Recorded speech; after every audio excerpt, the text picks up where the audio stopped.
Kidlat News Updates. Mga balita ngayon, dalawang dating komunista sumuko sa Bulacan. Special session ng Kongreso ipinag-utos ni Pangulong Marcos. Attorney Jesus Falsis sinuspinde ng 1 taon ng Korte Suprema. Ako po si Cesar Soriano para ihatid ang mga nangunang balita sa buong kapuluan ngayon.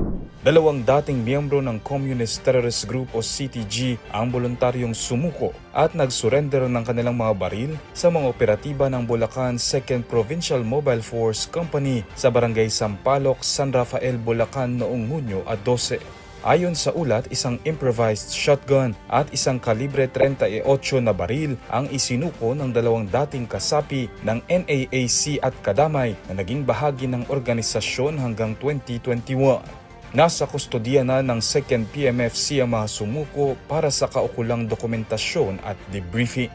Ayon kay Bulacan Police Provincial Office OIC Police Colonel J. Baybayan, patunay ang insidenteng ito na epektibo ang mga programa ng pamahalaan para sa kapayapaan at reintegration ng mga dating rebelde.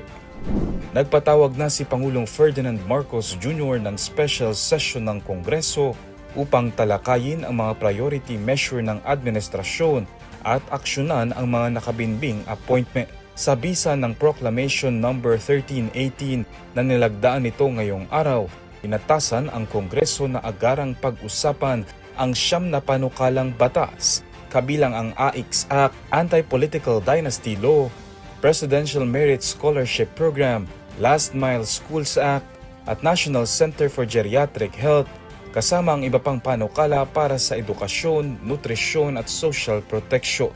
Layunin din ng special session ang pag-aksyon ng Commission on Appointments sa mga nakabinbing nominasyon sa gabinete, militar at foreign service. Nakatakdang mag-convene ng special session sa Hunyo 17.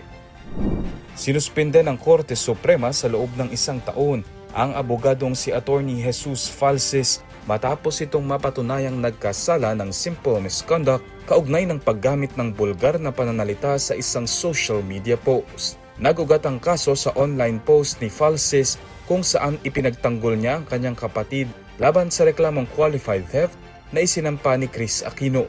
Dahil dito, naghain ng reklamong conduct unbecoming of a lawyer ang abogado ni Aquino sa Integrated Bar of the Philippines o IBP.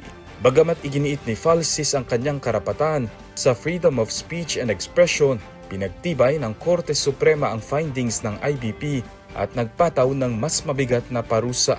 Sa halip na multa, 1 taong suspensyon sa pagsasanay ng abogasya ang ipinataw sa kanya. Kasabay nito muling nagpaalala ang Korte Suprema sa mga miyembro ng legal na propesyon na maging maingat at responsable sa paggamit ng social media. Para sa Kidlat News Channel, ako si Renzo Linon, nag-uula. Ako po si Cesar Soriano, kasama nyo sa bawat pagputok ng balita.